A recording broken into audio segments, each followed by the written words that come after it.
ऐश्वर्या। जी sir. Bharat में बहुत प्रसिद्ध नाम है ऐश्वर्या। जी कौन है और किस लिए प्रसिद्ध है? जी sir. Sir Mrs Aishwarya Rai Bachchan sir 1994 में मिस वर्ल्ड रही हैं। उसके बाद कौन कौन से मिस वर्ल्ड रहे हैं भारत से? जी सर। सर मानुषी छिल्लर और अभी सर हाल ही में सर हरनाज सिंधु। ये माना जाता है कि जो प्रतियोगिताएं होती हैं सुंदरता की, वो प्रतियोगिताओं में विनर अक्सर उन कंट्री को दिया जाता है जो अच्छे मार्केट होते हैं। तो India is a good market बाहर की कंपनियों के लिए। क्या आप इस बात से एग्री करती हैं? जी सर। सर इसको मैं दो तरीके से देखती हूँ। सर इंडिया क्योंकि सर अभी इंडिया की पॉपुलेशन अगर सबसे ज़्यादा हो चुकी है अभी, तो सर एक बहुत बड़ा मार्केट है, क्योंकि सर यहाँ पे महिलाओं की जो आबादी वो भी 50% के लगभग है। तो सर इससे एक ब्यूटी प्रोडक्ट्स को भी एक उनके लिए मार्केट मिलेगा। साथ ही सर मैं इसका दूसरा पक्ष भी देखती हूँ कि अगर महिलाओं सर इससे एक विश्व स्तर पर ऐसी भी प्रतियोगिताएं होती हैं, तो उससे सर सर अगर हम उसको डिसेंट्रलाइज करके देखें तो कई सारे से मिस इंडिया हो गए, मिस एमपी और मिस अलग अलग सर लोगों को एक मौका मिला है। और सर इससे सुंदरता को एक व्यापार के रूप में भी हम देख सकते हैं। Why only Miss? Why not Mrs? Yes ma'am, Mrs भी मिला है। जी मैम, माफी चाहूंगी, मिसेज भी मिला है। आज पेपर पढ़ा आपने जी सर। ऐश्वर्या? जी सर। क्या पेपर का मुख्य मुद्दा क्या था आज का? सर एक न्यूज़ तो सर मैंने वो पढ़ी है कि जो मुआवजा मिलता है अभी कृषि मुआवजा, उसमें सर 500 से लेकर 2000 हेक्टेयर 500 से 2000 रुपए तक का सर मुआवजे में राशि बढ़ाई गई है। और सर एक न्यूज़ और थी कि आज विश्व अंतर्राष्ट्रीय बौद्धिक संपदा दिवस है। माफी चाहूंगी, अंतर्राष्ट्रीय बौद्धिक संपदा दिवस है। एक न्यूज़ ये है सर। ये क्या होता है? अंतर्राष्ट्रीय बौद्धिक संपदा क्या होती है? जी सर। सर इसके माध्यम से बौद्धिक क्षमता से संबंधित तो इसमें सर 5 इसमें अलग अलग क्षेत्र हैं। इनके माध्यम से सर जो बौद्धिक विकास है और सर उससे व्यापार, तो सर इन दोनों में एक समन्वय के आधार पर उसमें एक अधिकार प्रदान किए जाते हैं, जैसे कि सर जीआई टैग है और पेटेंट है। सर इस तरीके से इसमें 5 चीजें शामिल हैं। भारत में आईफोन या एप्पल जी सर। कंपनी को इससे बहुत प्रॉब्लम है। क्या समस्या है, क्या इश्यूज हैं दोनों को लेकर? सर मैं कुछ समय लेना चाहूंगी सोचने के लिए। Intellectual property rights. जी सर। सर जहाँ तक मैं इसको रिकॉल कर पा रही हूँ, सर अगर कोई कंपनी अगर उनका एक प्रॉपर जो पूरा मैन्युफैक्चरिंग उनका पेटेंट है, अगर वो हमारे यहाँ आके ऐसा कोई भी असेंबली करते हैं, तो सर उनको सर उनका प्रोडक्ट एक अलग स्पेसिफिकेशन है। सर हम उसको कॉपी तो कर नहीं रहे हैं, लेकिन सर उनको उसी के आधार पर भारत में और कई कंपनियों ने विकास किया है सर। तो सर एक वो प्रॉब्लम देखी जा सकती है सर। प्रॉब्लम ये है कि एप्पल का कहना ये है कि हमारा जो ओरिजिनल ब्रांड है, ओरिजिनल प्रोडक्ट है जी, उसकी तुलना में भारत में उससे 100 गुना अधिक ऐसा माल बिकता है जो हमारा मटेरियल ही नहीं है, और उस पर वो शिकायत करता है। और उसका कहना है कि भारत उन शिकायतों को इंटेलेक्चुअल प्रॉपर्टी राइट्स के तहत जो अंतर्राष्ट्रीय मापदंड है उसके अनुसार एक्शन नहीं लेता। Thank you sir. तो आपके क्या विचार है, क्या भारत ऐसी स्थिति है जैसा एप्पल कहता है? सर इसमें सर इसे पूरी तरीके से तो ये सही नहीं हो सकता, क्योंकि सर अगर कोई कंपनी हमारे यहाँ असेंबली भी कर रही है, तो सर इतने बड़े मार्केट में थोड़ा कुछ चीज़ें सर कॉपी हो सकती हैं।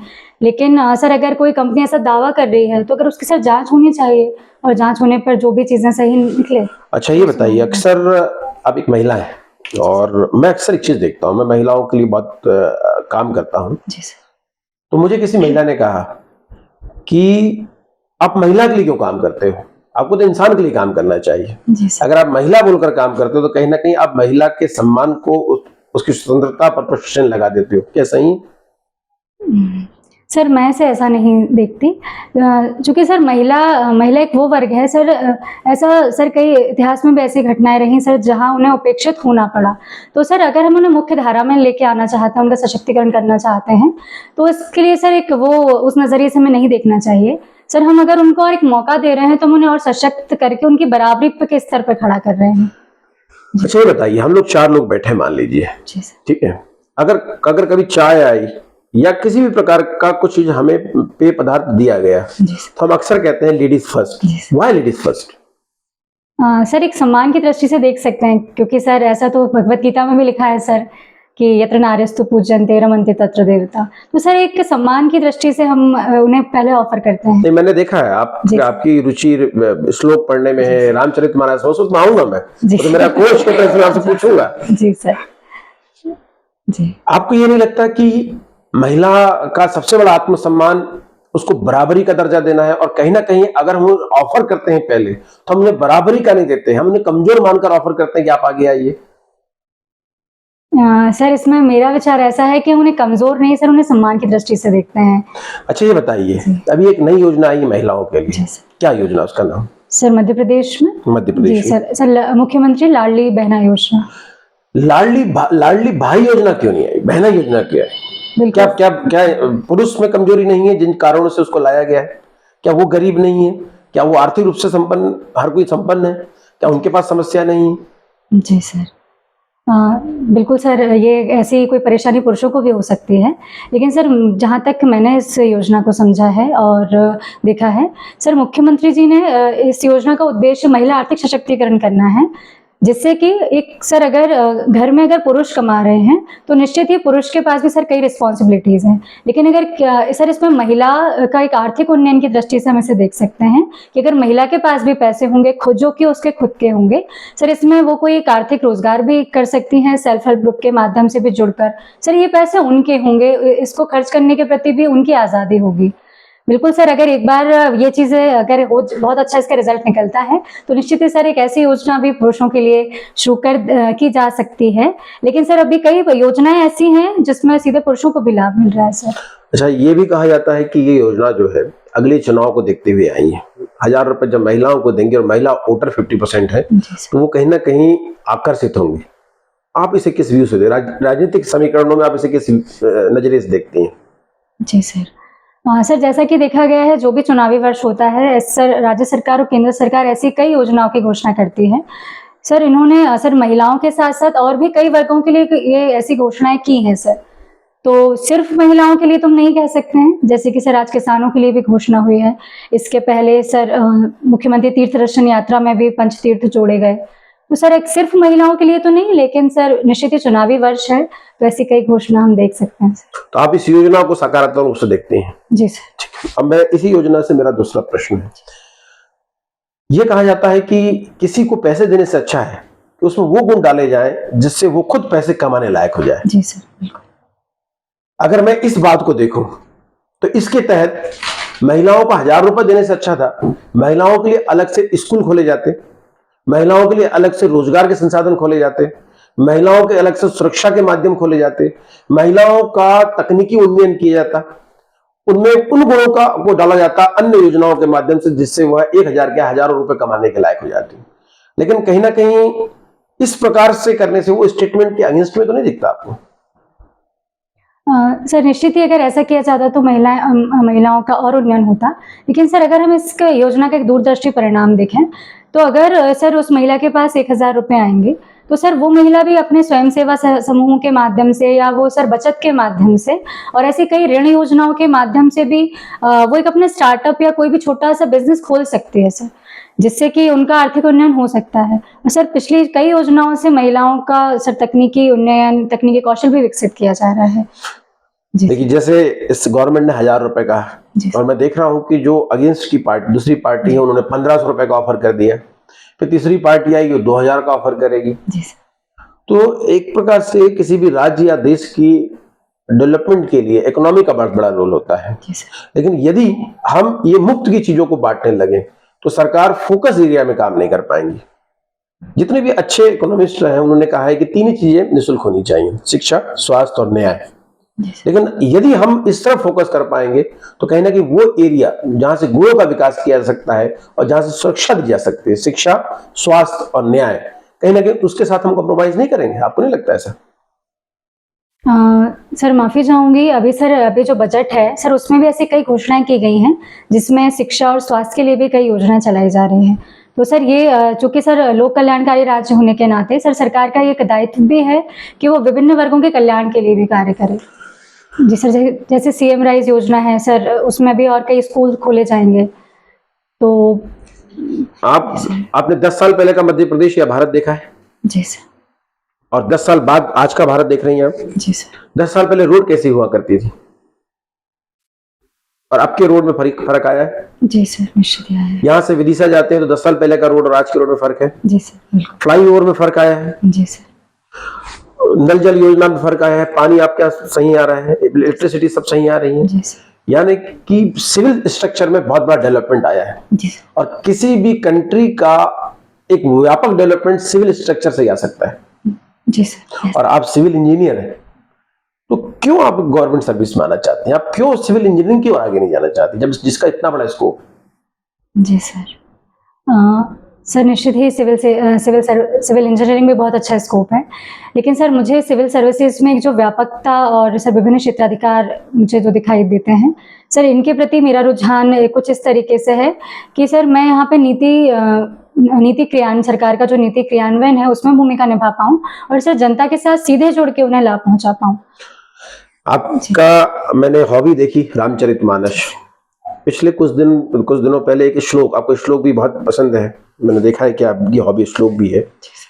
एक श्लोक था, एक दोहा था, एक चौपाई थी जो बहुत अधिक चर्चा में रही। जी सर। उस चौपाई कौन सी थी? जी सर। सर ढोल गवार शूद्र पशु नारी सकल ताड़ना के अधिकारी। क्या मीनिंग है इसका? जी सर। सर मीनिंग बताने के पहले अगर आपकी अनुमति हो तो मैं इसका संदर्भ बताना चाहूँगी। बिल्कुल बताइए, मीनिंग और संदर्भ एक ही चीज है। जी सर। सर ये चौपाई उस समय की है जब भगवान राम को एक पहली बार एक ऐसा गुस्सा आता है और जब समुद्र उन्हें रास्ता नहीं दे रहा होता है, तो सर वो जो बोले राम सकोप तब भय बिनु होई ना प्रीत। सर जब वो धनुष उठाके उन्हें सिर्फ डराने की कोशिश करते हैं, तब समुद्र भगवान को ये समझ में आ जाता है कि मैं गलत कर रहा हूँ।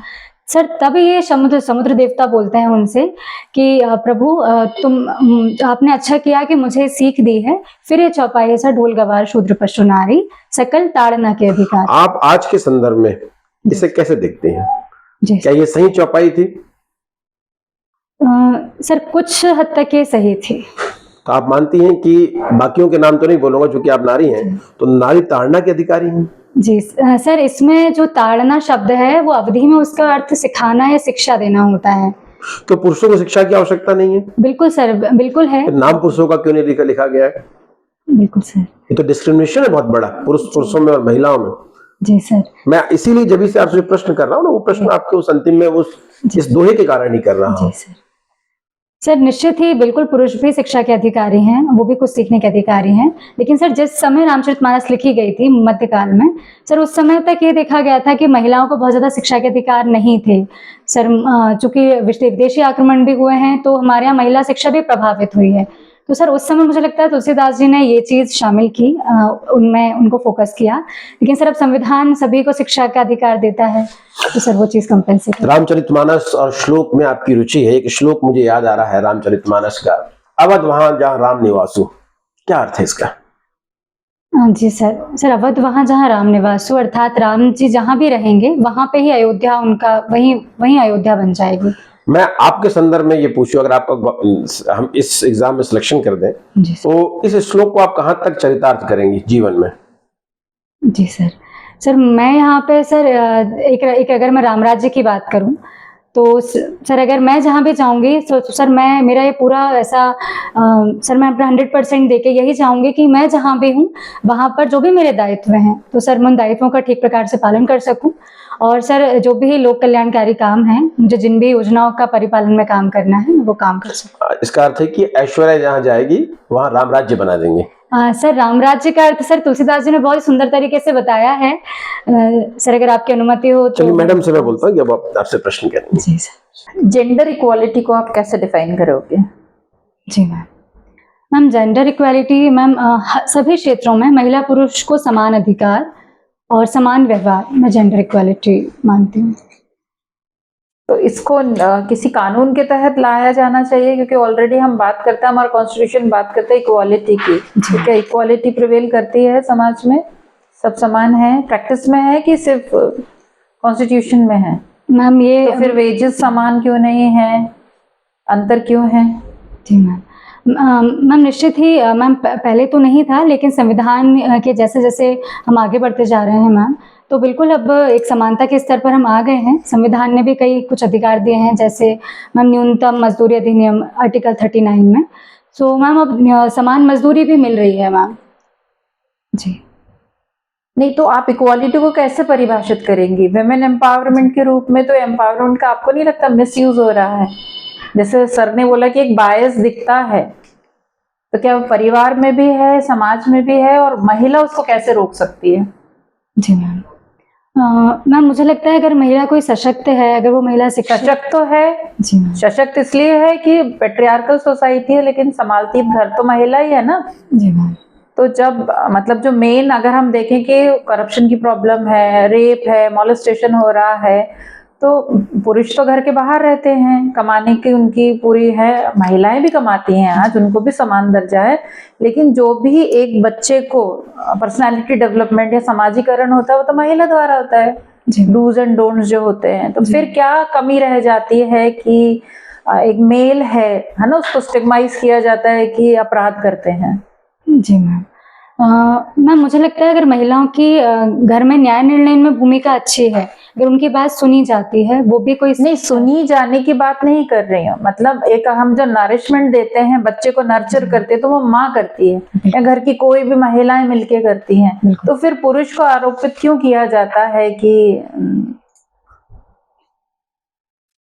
समाज में बुराइयां व्याप्त हैं? जी मैम बिल्कुल। तो नर्चर तो महिला ही कर रही है ना घर में, पुरुष तो नहीं सिखा रहा है। तो कहाँ अंतर रह जाता है कि महिला को हम ऐसा बताते हैं कि वो कमजोर है, या हम उसको शिक्षा के द्वारा एम्पावर कर रहे हैं, तो फिर पुरुष ही क्यों अपराध करता है फिर? जी मैम। तो यहाँ गलती जो माँ शिक्षा दे रही है उसकी है, किसकी है गलती? मैम मुझे लगता है अगर यहाँ शिक्षा देने में तो गलती नहीं है मैम, कई बार संगति का भी ऐसा असर हो सकता है, क्योंकि मैम महिला तो एक हर बच्चे को समान शिक्षा और अच्छी शिक्षा ही देगी, लेकिन कई बार शिक्षा अच्छी दी जाती है। अंतर यह है कि जब हम पुरुष को ग्रूम करते हैं तो वो अलग दृष्टि से करते हैं, हम बांट देते हैं कि उनके कार्य, हम कहते हैं ना कि जो महिला है बहुत नाजुक होती है, जल्दी रो देती है, तो क्या हम पुरुष को डील करना सिखाते हैं? एक माँ सिखाती है कि कैसे डील करना है, जब आप जा रहे हो तो कैसे दोस्तों में उठ बैठ रहे हो, बातचीत कर रहे हो। जी वहां हम पुरुष को खाना बनाना सिखाते हैं क्या? हम तो खुद बोलते हैं कि मैं हूं करके दे रही हूँ, तो हम उसको इम्पेयर्ड बना रहे हैं ना। जी तो ये चेंजेस आप लॉ के द्वारा लाओगे, क्योंकि घर में तो आप कोई लॉ इम्प्लीमेंट नहीं कर सकते, तो कहाँ एक चेंज आना चाहिए?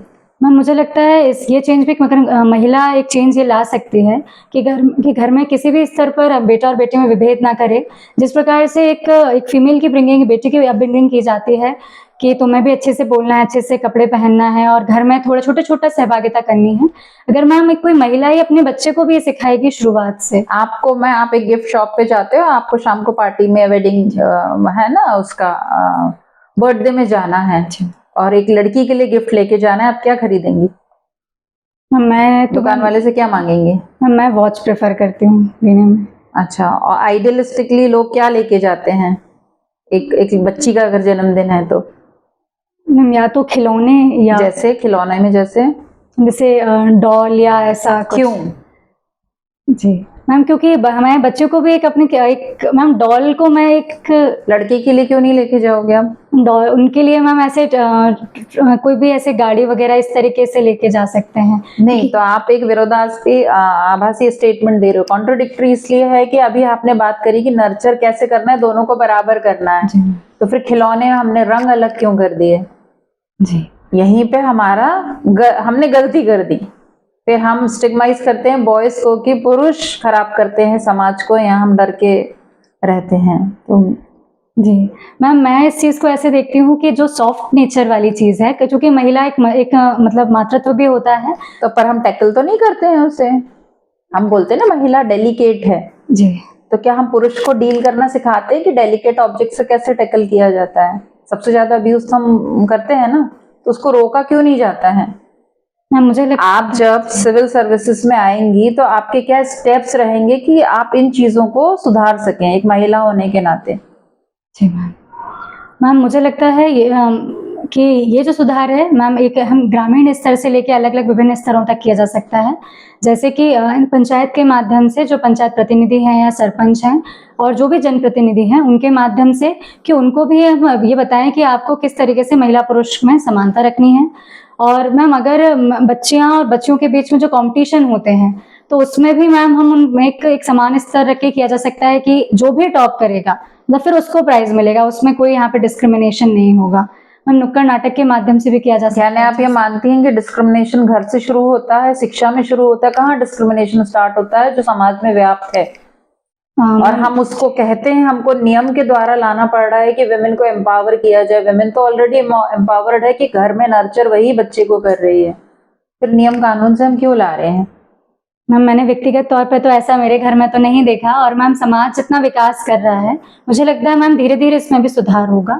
जैसे कि मैम अभी महिला की आयु भी सर 21 वर्ष कर दी, 21 वर्ष करने का ऐसा भी अधिनियम आने अभी विधेयक के रूप में है। ऐश्वर्या, आपकी भी नौकरी लग गई है, आपकी शादी हुई है? No sir. आपकी शादी होती है और आपके हस्बैंड की भी नौकरी लगती है, दोनों एक ही जॉब में रहते हैं। जी सर। एक मजबूरी बनती है कि एक को जॉब छोड़ना है, कौन छोड़ेगा? सर वो तो हम दोनों की अंडरस्टैंडिंग है कि एक कॉमन कंट्री की बात करें हम, कौन छोड़ेगा? सर अगर किसे सैक्रिफाइस करना पड़ता है उसे? सर जितना देखा गया है सर एक तरीके से महिलाएं क्योंकि वो सर झुक जाती हैं, मतलब मैं झुकना शब्द तो सर यहाँ सही नहीं है। Housewife. जी sir, homemaker. The new concept is house husband. जी सर बिल्कुल। Why not house husband? Why the housewife? There is a question. जी सर। सर मैंने वही पूछना चाह रही थी अभी। Okay sorry ma'am. सर मुझे एक चीज़ ये लगती है कि महिलाओं के पास सर ऐसा ऑफिशियली कुछ विकल्प भी हैं, जैसे कि चाइल्ड केयर लीव है, मैटरनिटी लीव है, सर उनका प्रयोग करके भी किया जा सकता है। और अगर निश्चित ही अगर उन दोनों के बीच ऐसा समन्वय बनता है तो हाउस हस्बैंड करने में भी कोई तकलीफ नहीं होगी। EWS सेक्शन से आते हैं आप? जी सर। ये नहीं लगता कि इसके जो है कोई 3 ड्रॉबैक बताइए मुझे। सर मैं कुछ समय लेना चाहूँगी सोचने के लिए। सर जितना कि मैं सोच पा रही हूँ अभी मुझे, चूँकि सर ये अभी 2019 में ही आया है तो अभी ये अप्लाई धीरे धीरे हो रहा है। सर इसके ड्रॉबैक के रूप में तो सर एक चुनौती ज़रूर है कि सही लोगों का चयन करना, मतलब हितग्राहियों की सही पहचान हो जाए। सर अभी तो मुझे एक ही इसकी चुनौती लगती है। देखिए ये नहीं लगता कि आरक्षण को खत्म करना चाहिए, हम दूसरी तरफ जा रहे हैं? जी सर। सर इसका काम तो सर बिल्कुल, अगर सरकार इस पे स्टैंड लेती है अगर आरक्षण को धीरे धीरे समाप्त करने की ओर, सर निश्चित ही ये बहुत अच्छा एक पहल होगा। और सर सरकार कर भी रही है, क्रीमी लेयर का कंसेप्ट भी लेके आई तो। लेकिन ये तो लेकर आए ना जी 10% और इंक्रीमेंट कर दिया और प्रोसेस को क्या कर दिया है, प्रॉब्लम क्रिएट कर दी है। तो ये तो राजनीतिक मुद्दा ज़्यादा दिखाई दे रहा है बजाय कि जो है सोशल, जो मेन पार्ट था आर्टिकल 45-46 का कि जो हित देना था वो अहित होता हुआ दिखाई दे रहा है। आर्टिकल 16 में क्या कहा गया है आरक्षण को लेकर? जी सर लोक नियोजन में समानता दी जाएगी। तो सर अगर सवर्ण वर्ग के लोग जो कि आर्थिक रूप से पिछड़े हैं सर, चूँकि वो लोग सर अभी तक उनका बहुत ज़्यादा ऐसा प्रतिनिधित्व नहीं दिखा या उनको कई बार ऐसा मौका नहीं मिल पाता था। सर मुझे लगता है इसके माध्यम से उन लोग को एक मौका मिलेगा कि वो भी सरकारी सेवाओं में या ऐसे कुछ एग्जाम्स को क्वालिफाई कर पाएँ। आर्टिकल 16 में आरक्षण को लेकर क्या शब्द को बोलेंगे? शैक्षणिक और सामाजिक रूप से आर्थिक रूप से पिछड़े की तो बात ही नहीं की गई। जी सर ये तो आपने पूछा EWS के आने से क्या प्रॉब्लम्स है? जैसे आप कॉन्ट्रैक्टरी बोल रहे हैं कि हाँ आरक्षण खत्म होना चाहिए, तो आरक्षण बढ़ गया। और पहले तो आरक्षित वर्ग था, ये माना जाता था कि ST SC OBC आरक्षित वर्ग है, सवर्ण आरक्षित वर्ग नहीं है। अब तो पूरा समाज आरक्षित वर्ग हो गया है। अब 2 कैटेगरी बन गई, आरक्षित वर्ग और गैर आरक्षित वर्ग। तो OBC में भी कुछ ऐसा वर्ग है जो गैर आरक्षित है, तो आप उस क्रीमी लेयर के ऊपर पूरा गैर आरक्षित। जी सर। तो पहले वर्ग बना था ST SC OBC और जनरल, अब क्या बन गया आरक्षित वर्ग और गैर आरक्षित वर्ग। तो आपको लगता है कहीं ना कहीं ये ड्रॉबैक्स हैं इन सब चीजों के? हमें इन चीजों को खत्म करना था। हर 10 साल बाद संविधान बना था, तो हर 10 साल बाद हमें आरक्षण का अध्ययन करना था। क्या अब ये जरूरी है? हम अध्ययन न करते हुए उन क्षेत्रों की ओर आगे बढ़ रहे हैं जहां पे आरक्षण तो दिया ही नहीं गया, तो एक्सेप्ट करके बैठे थे कि हमें आवश्यकता भी नहीं है। जी सर। सर जो 2011 की जनगणना थी सर, उसमें आर्थिक और सामाजिक रूप से पिछड़े लोग भी उसमें उनकी भी जनगणना कराई गई थी। तो सर मुझे लगता है कि उन आंकड़ों के आधार पर इसमें एक और आरक्षण का ये प्रावधान किया गया था। और सर आर्टिकल जो 16 है उसमें एक प्रावधान आर्थिक रूप से पिछड़ा वर्ग का भी जोड़ा ऐश्वर्या, गया था। आपको अपना इंटरव्यू कैसा लगा? अगर 75 अंक है, अगर मैं बोलूं कि आपको कितना अंक दिया जाए तो आप क्या असेसमेंट करेंगे? सर यद्यपि इसमें मैंने अपना सर 100% दिया है, तो और सर आप न्याय के पद पर हैं तो मुझे लगता है जो आप करेंगे वो ठीक है, अगर आप हमारी जगह तो हम उससे सीधे पूछा कितना अंक देंगे कि अगर आप हमारी जगह होती और आपको अपना करना असेसमेंट करना है कितना करेंगे? Out of 75? Out of 75। जी सर मैं 65 के बीच में। कोई प्रश्न करना चाहेंगे आप हमसे? No sir, thank you. Thank you very much Aishwarya. Thank you sir.